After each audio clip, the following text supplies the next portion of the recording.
I'd like to speak to a lawyer now. Please. You have no murder weapon. You have nothing. And all these stories we've been telling each other, just that. Stories.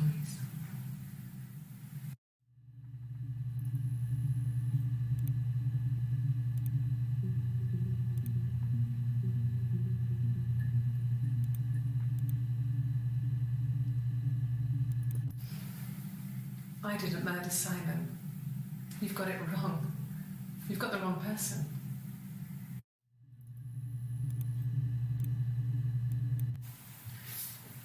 Yeah, that's me. But February, that was months ago. What's that got to do with Simon's murder?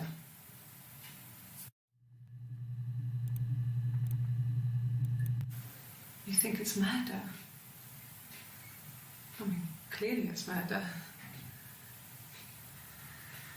What can I do to help?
Simon Smith. He works at Ernst Brothers Glass. They do windows, all kinds of glass. Simon does the more special work, mirror making, feature windows, artistic things, really beautiful things.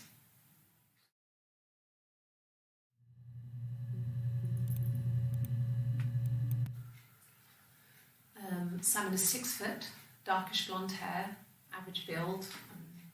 He's clean shaven. If his beard grows, it goes ginger, so he shaves it. I mean, not that there's anything wrong with ginger hair. And bought a photo instead of spring photo. This was taken last year on holiday in Rome. It's the best one I have.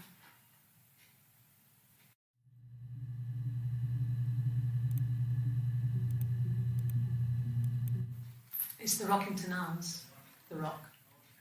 It's run by a nice couple, Peter and Susan. There's some other regulars there that Simon likes to drink with, and the barmaid they're having sometimes, Helen. Peter said Simon had been in and had a few drinks.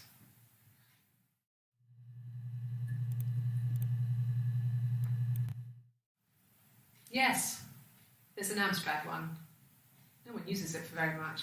There's a printer so you can write letters on it. Simon sometimes plays games, climb the tower, save the princess, that kind of thing.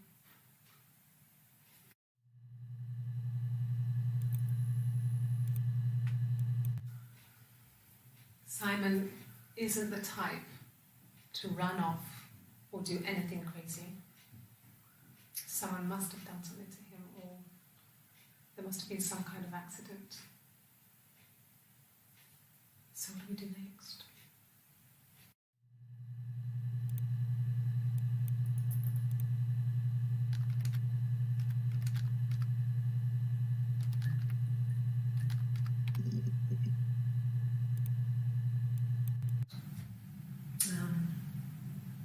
When I was 8, Mother died. She slipped down the stairs. It was an accident. I had read a diary at that point and I knew she wasn't my real mother. So I burned the diary that day and I left. Walked out and across the street.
You think it's murder?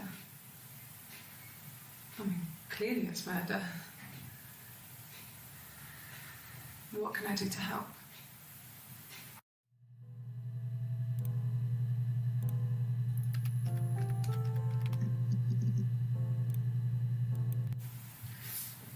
Yeah, that's me. But February, I mean, that was months ago. What's that got to do with Simon's murder?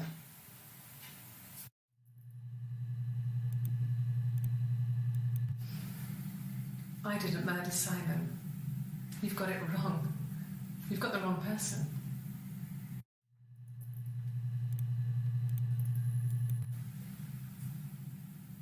I'd like to speak to a lawyer now. Please. You have no murder weapon. You have nothing. And all these stories we've been telling each other, just that. Stories.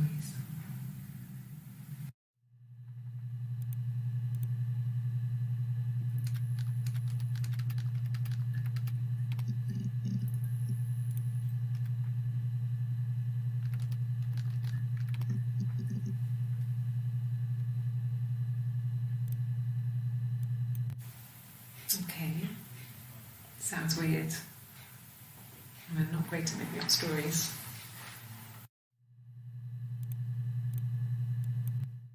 Yes.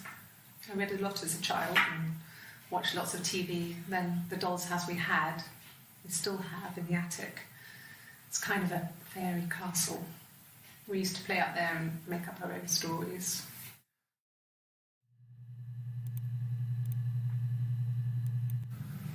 Fairy tales. Stories about lost princesses, evil witches, magical mirrors and lost children.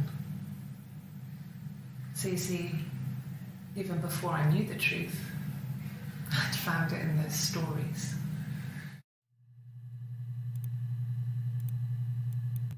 No, it was just me and her.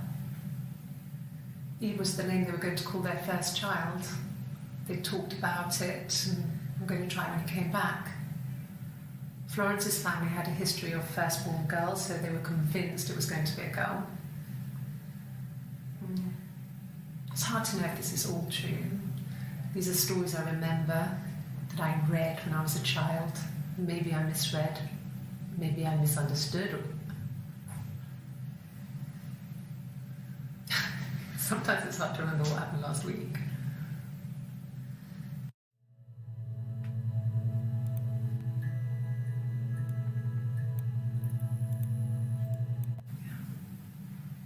I'm not not sure where the dollhouse came from. I don't know if it was given to them or they inherited it. I mean, they wouldn't have had the money to buy it. It was so huge. It must have been taken up to the attic in parts and then reassembled up there. It's a beautiful thing. Wallpaper to scale, little furniture, the lights work, mirrors, beds, big duvets and pillows. We spent hours and hours playing in it, invented all these characters and families who lived there. We wrote paperwork for them all, passports, diaries, and gave them all really elaborate stories. Once, a moth got trapped in there. We'd left a light on. It was making the most horrendous noise. We tried to kill it, but it was tough. We ended up crushing it under a copy of the Arabian Nights.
Simon isn't the type to run off or do anything crazy. Someone must have done something to him, or there must have been some kind of accident. So what do we do next?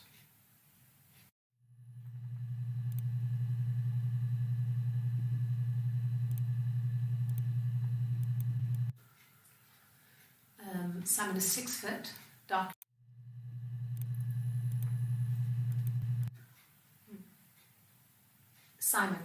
Simon Smith. He works at Ernst Brothers Glass. They do windows, all kinds of glass. Simon does them.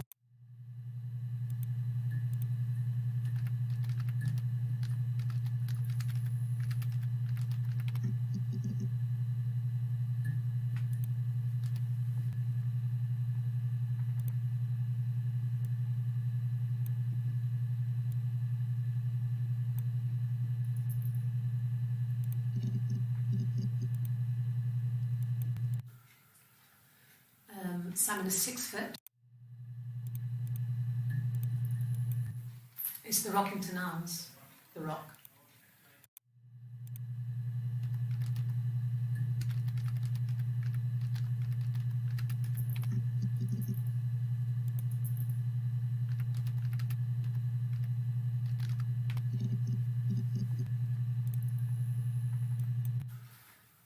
So, it was Friday evening. We had an argument. He left. On Saturday, he didn't come back. I waited all day. He was supposed to go help Eric out with something on the Saturday afternoon. They had a job. He didn't show. So Eric was ringing on the phone. I checked at The Rock, that's our local. They said they'd seen him on the Friday night, but not since. He still wasn't back this morning. It just isn't like him at all. Still not back by dinner time. It's getting dark again. So I decided to come and see you. His parents haven't heard anything either.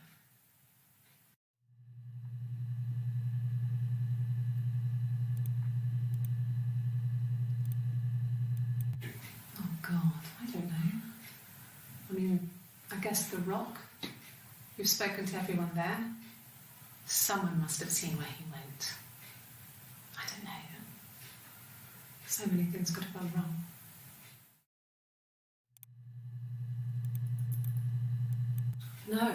No one has been in the last few weeks.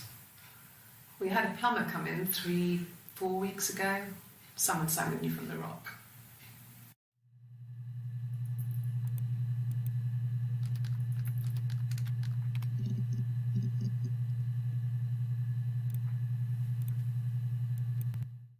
No. I think he spoke to Helen. She said he was upset about her argument, but I'm not sure what else he said. He likes Helen. He likes blondes.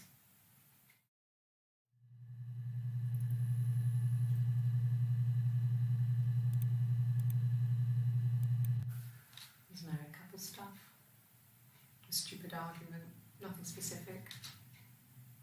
No one knows how to push your buttons better than those you're close to.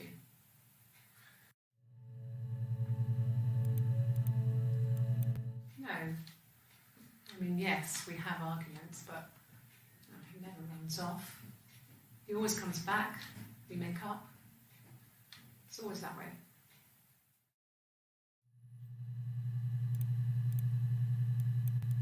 Yes. He left after the argument. It was about 8 o'clock.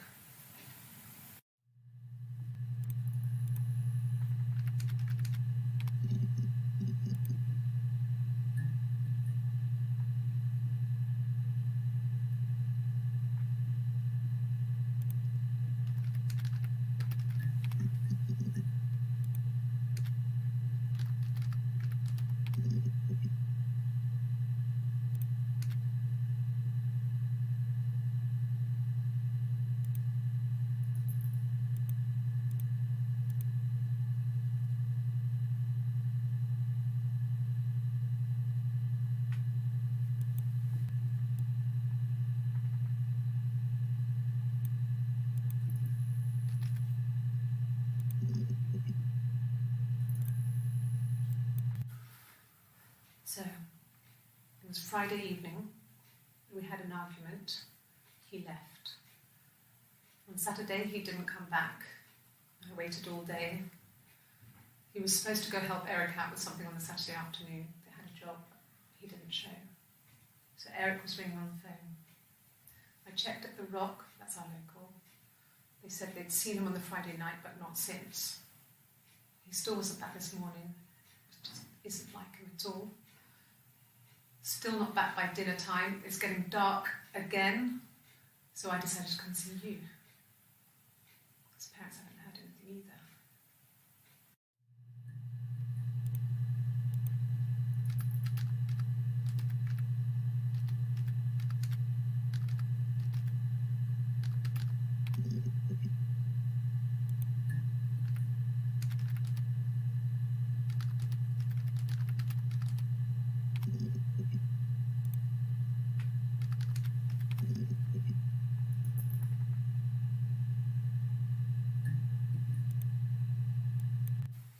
He was wearing a shirt, with a blue turtleneck shirt and jeans. He has a watch. It's a really nice one. That was a gift from his boss, Eric. He had his coat, a long grey duffel coat, like Paddington Bear. He would have taken that with him. It's not in the house.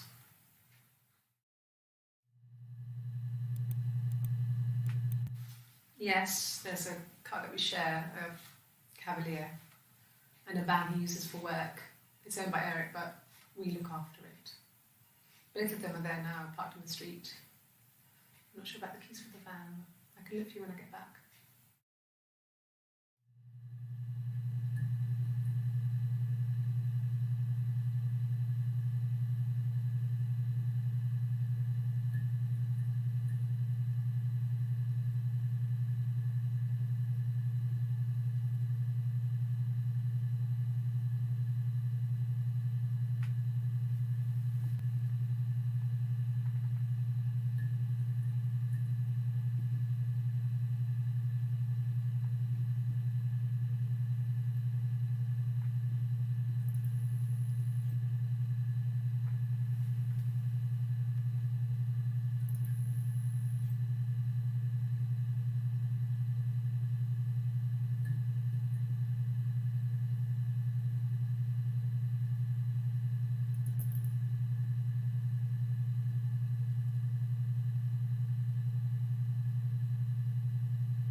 Yes, that would be in his wallet.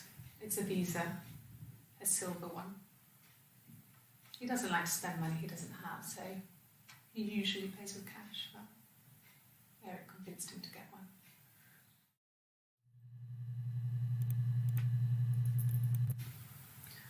Eric was like an uncle to him. They were pretty close. They spend a lot of time with each other, especially when they have to go to conferences. Have you met his wife, Diane?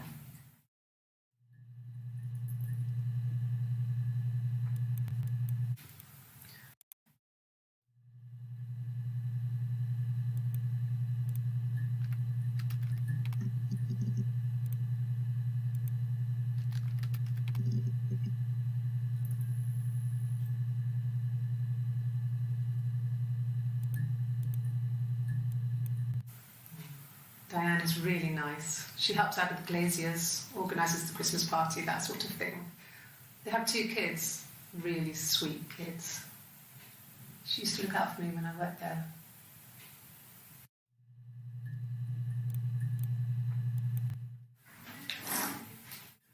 Yeah, that's Simon's watch. It was a gift from Eric. He got it this year. It was a wedding anniversary gift. Steel. It would have been Diane who chose it. She has really nice taste. That time, it must eliminate me. I was in Glasgow then.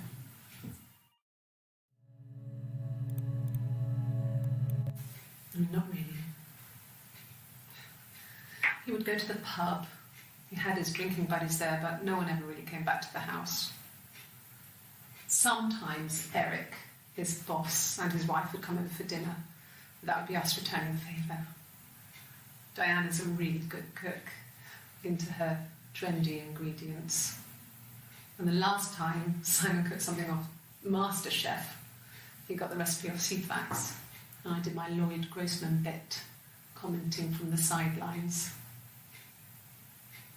I had to find fennel from the supermarket. Have you ever eaten fennel?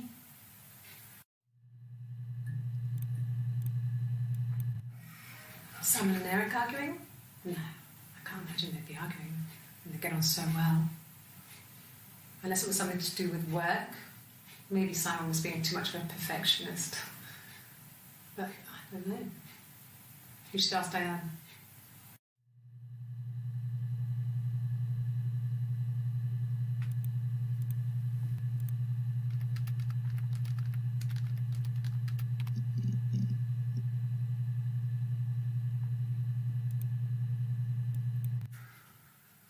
We couldn't afford our own place. Simon dropped out of school, went full-time at the Glaziers.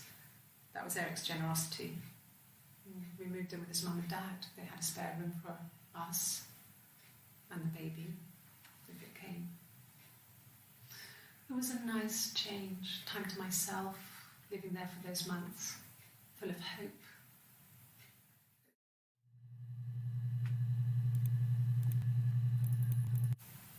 Okay.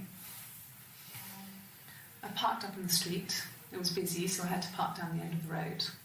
Walked up, knocked on the door, no answer. I took my keys out of my bag and unlocked the door. The main lock was unlocked. You can tell because the key doesn't turn when you try to turn it to the left. I walked in. Simon's coat wasn't on the peg. I couldn't see his shoes in the shoe rack. I shouted out. I walked straight into the kitchen because he usually sits in there to have a cup of tea and read his paper, but he wasn't there.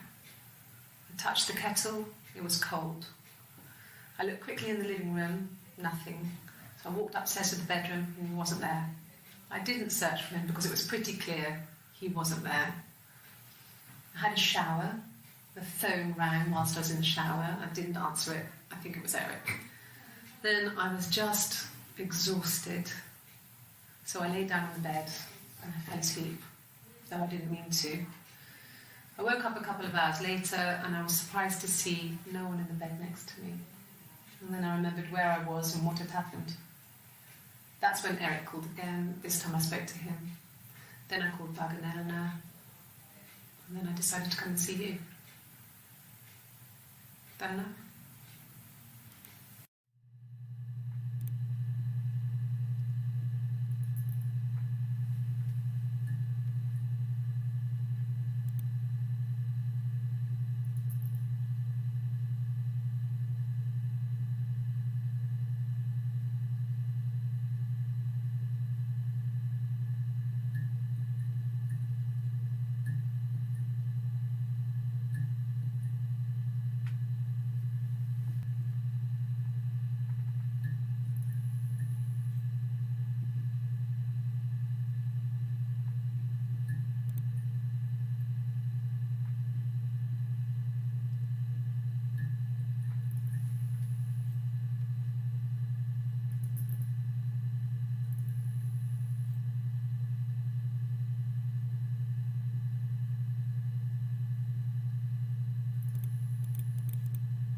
parked up on the street.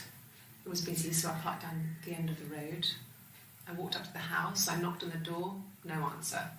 I took my keys out of my bag, unlocked the door. The main lock was unlocked. I could tell because the key wouldn't turn when I tried to turn it to the left. I walked in. Simon's coat wasn't on the peg. I couldn't see his shoes on the shoe rack. I shouted out for him. Then I went in the bed next to me. And then I decided.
And the Glaziers.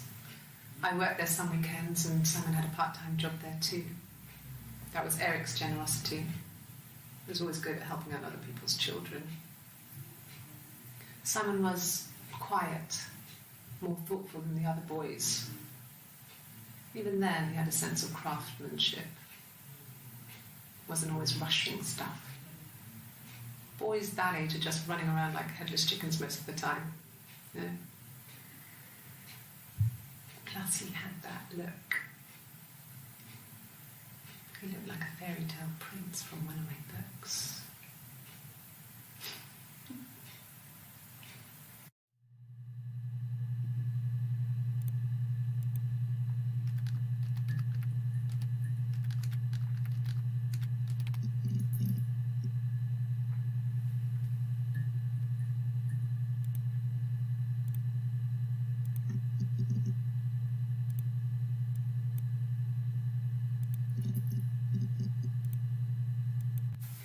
Not really.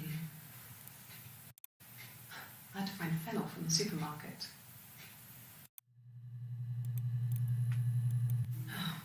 Okay. I spoke to him. That enough?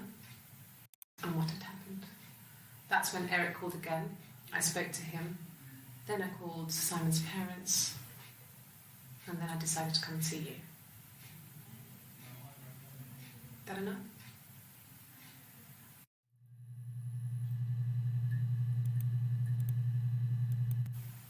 Okay. I parked up hours later and I was surprised. Then I called Eleanor, and then I decided to come and see you.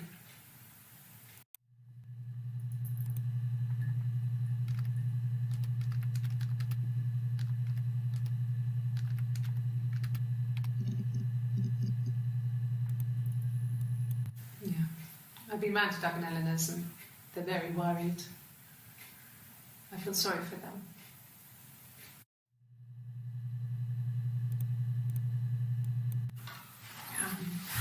I hoover, I dust every week, maybe less. I once asked Eleanor how often I should dust, and she said, if people ask, tell them you do it once a week, but every few weeks is okay. I think she was just trying to make me feel better. I mean, when I was there, she was hoovering every day, ran an ordered house. You know how that generation is, putting on a brave front. She has secret stashes of cigarettes. Doug doesn't even know she smokes. When I was there, I saw her. She has these sort of porcelain vases, ornamental, next to the Reader's Digest books. Cigarettes inside. And she still has them. I mean, last time I was there, I looked in a vase. There was a fresh pack. I mean, all those years of marriage, and she still has a secret like that.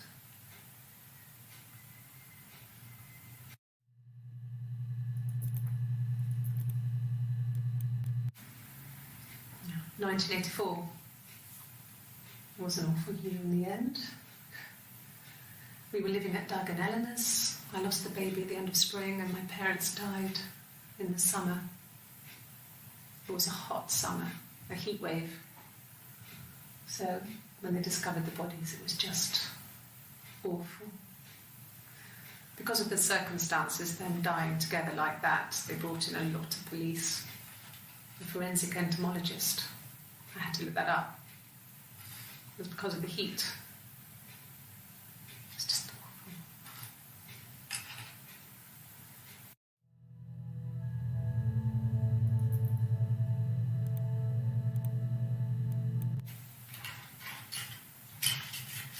This is the third day running you've called me in.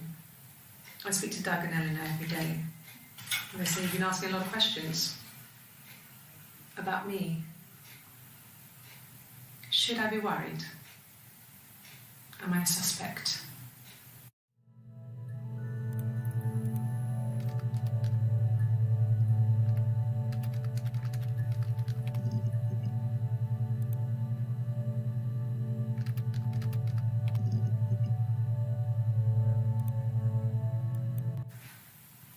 I got pregnant. Both our parents had a big powwow. We weren't even in the room. And they decided we should get married.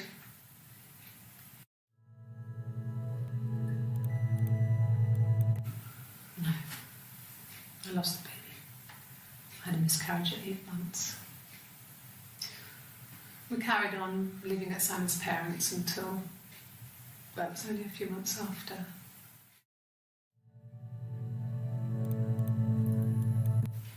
Then my parents died. It was the worst year of my life. A miscarriage and then my parents.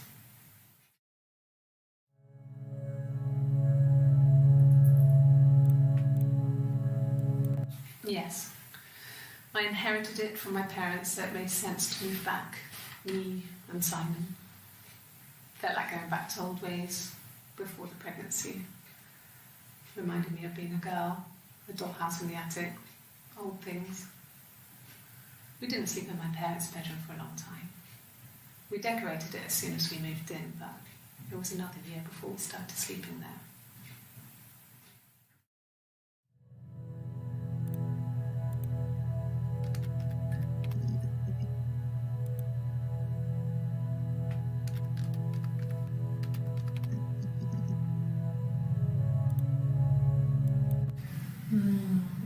She recognised me from the window. She told me to come inside, and she hid me. They had made the attic into a place where Hannah could play. There was a dollhouse. She hid me up there. No one else ever went into the attic. It was her place.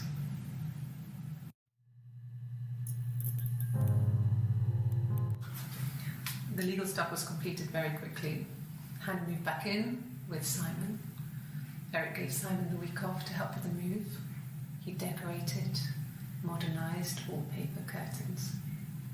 Hannah insists the attic be left as it was, dollhouse and all. Simon never went up there.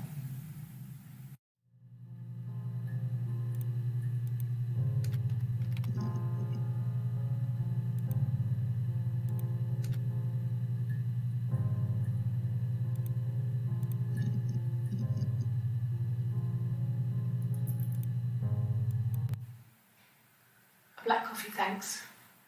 No sugar. I'm sweet enough as it is.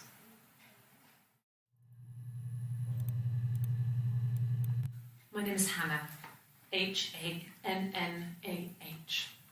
It's palindrome. It reads the same backwards as forwards. It doesn't work from Lyric though, it's not quite symmetrical, but well, I mean, you get the idea. Sorry. Hannah Smith, I live at 31 Gladstone Street.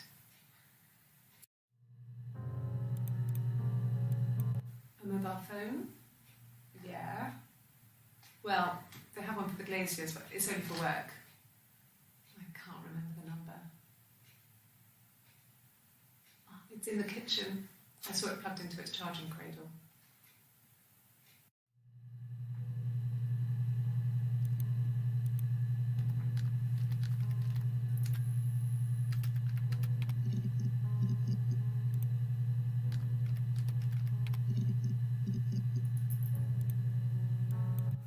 Sure. Yes, of course, if that would help. Will you phone the house to let me know when you want to come round? Then I can make sure that I'm there.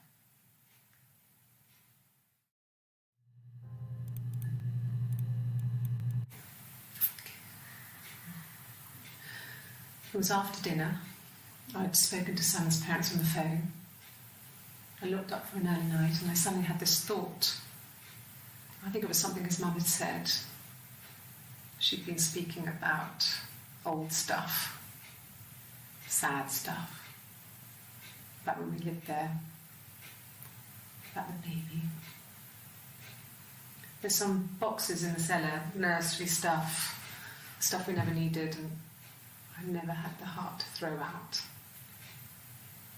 And I suddenly remembered that when I'd looked down there the week before, those boxes, that pile was in the wrong place. I went cold all over.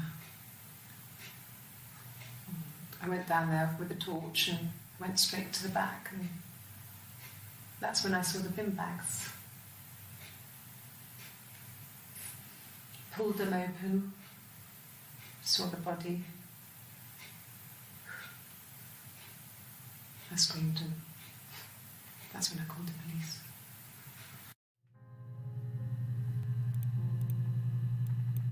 Yes.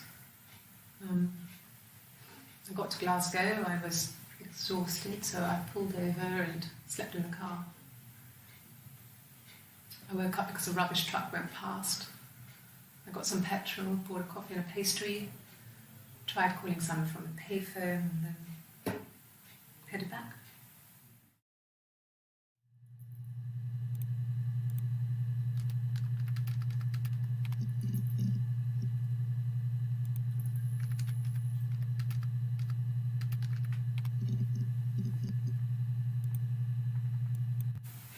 The bruise. I have a really fast metabolism, so stuff like that just comes and goes. I don't know if there's much more that I can tell you that I haven't already told the other policemen. I found the body.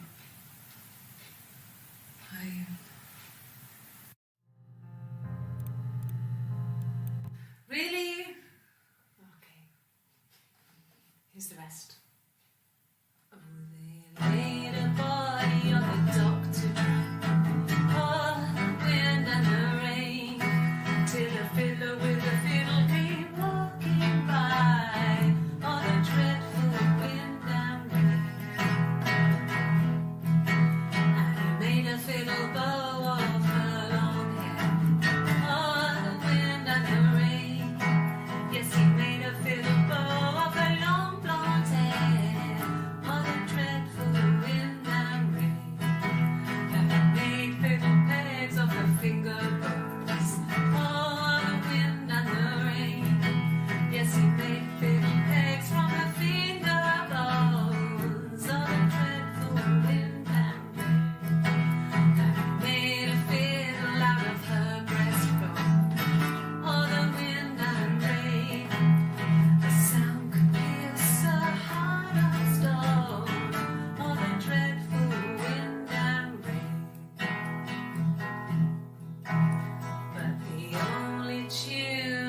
The fiddle could play was all the wind and the rain.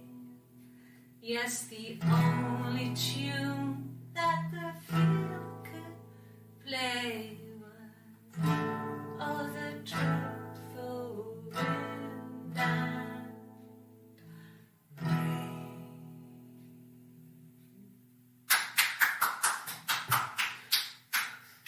anything you sing may be used as evidence against you.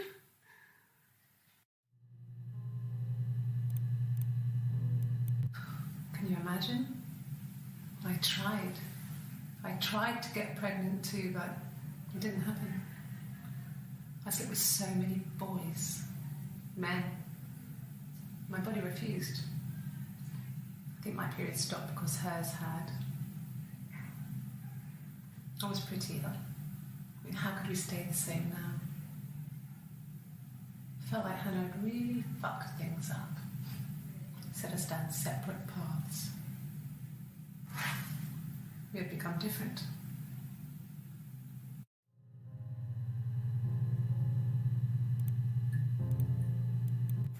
It happened very quickly. We hardly had to talk to each other. We agreed almost silently. The baby was what mattered. We'd help each other. We cleaned up. We bagged up the broken mirror, her clothes. They're gone. We took him down to the cellar. We knew we had an alibi, and we wanted the body to be found later. We wanted to have suspicion on us so we could then disprove it rather than have it linger. Better to keep the body in the house than risk being seen with it. The watch, that was my touch to make sure the alibi stuck.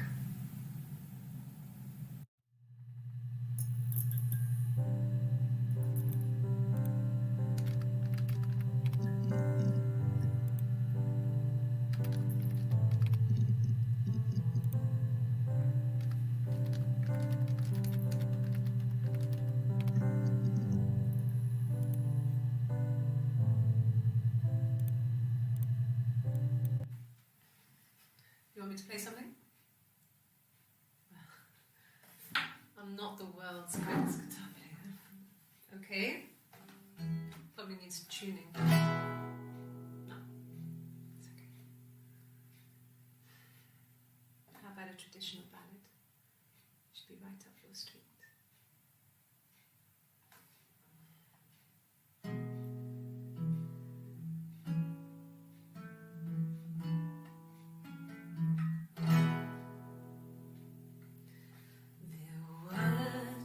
Sisters came walking by the sea.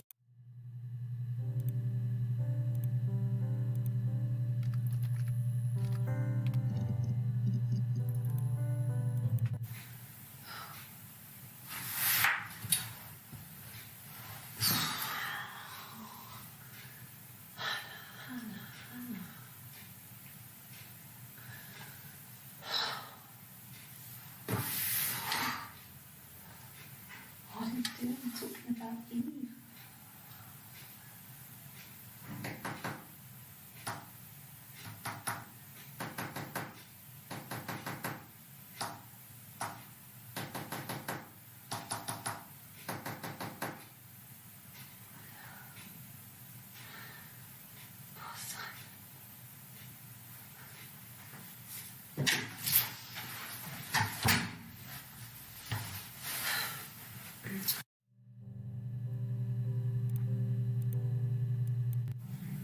Yes, my name is Hannah Smith.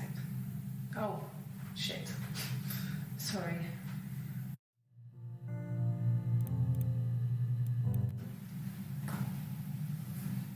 Across the road, where my parents first lived there, was a midwife called Florence. When Hannah was born, I was born at the same time. The midwife was there to help. I'd been throttled by the cord, probably wrapped around my neck by Hannah. The midwife told my mother I was dead. But I wasn't. She wrote all this stuff in a diary. Amazing what people will admit to on paper.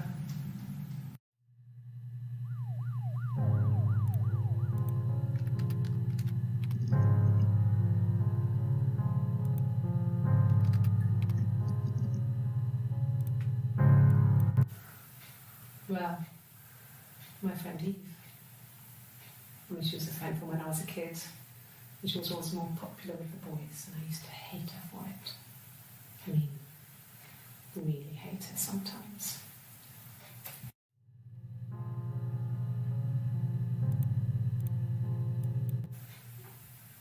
Yes, we'd fight. We fought on the beach once and I held Eve's head underwater. There was no one else around. It was at the far end of the beach. And I held her head under and I kept it under. And for a moment, I just wanted to kill her and watch her drown. But that was it. It was just a moment. We made up afterwards. It was a love-hate relationship.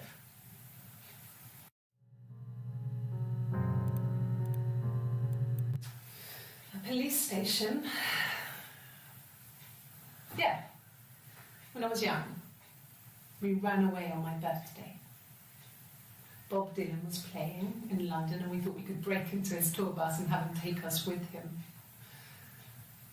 The taxi driver we paid to drop us off. I mean, we'd saved money, pinched a bit here and there to pay for the fare.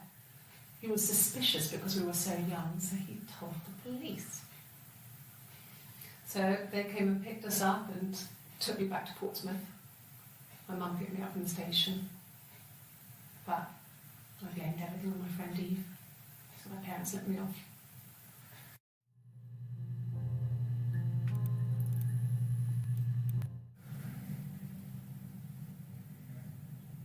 My mother called me Eve.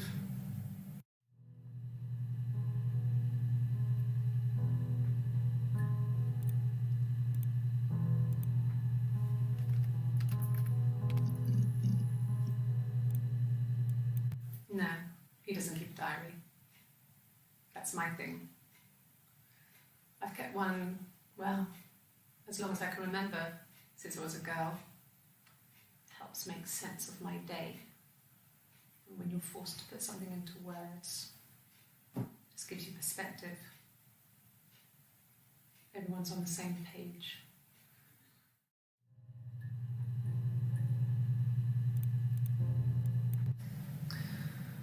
Florence was a warm, kind person.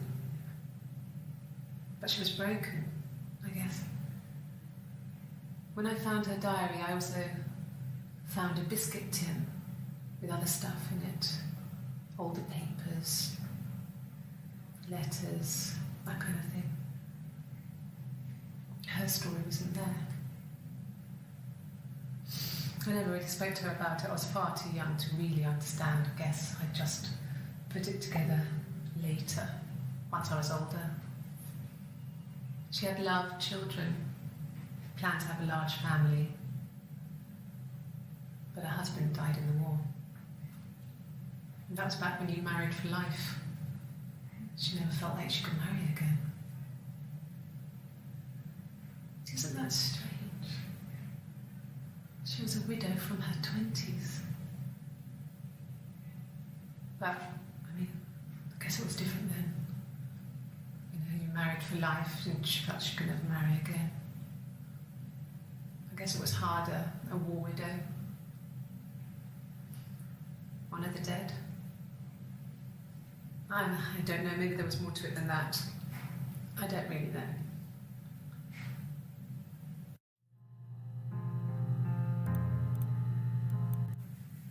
It just became our way of life.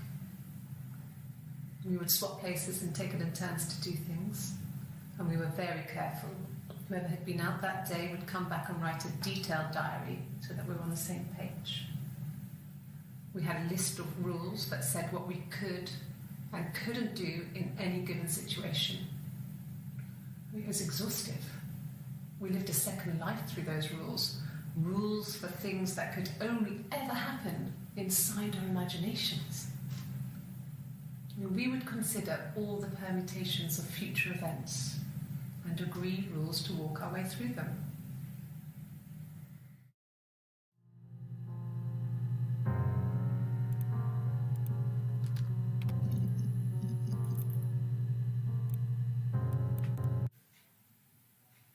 A long time. We got married married when I was 17.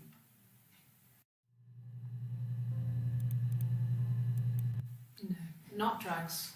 I mean, he drinks, but never very much. He goes to the pub and has one or two. Sometimes we go together. He drinks wine with food, but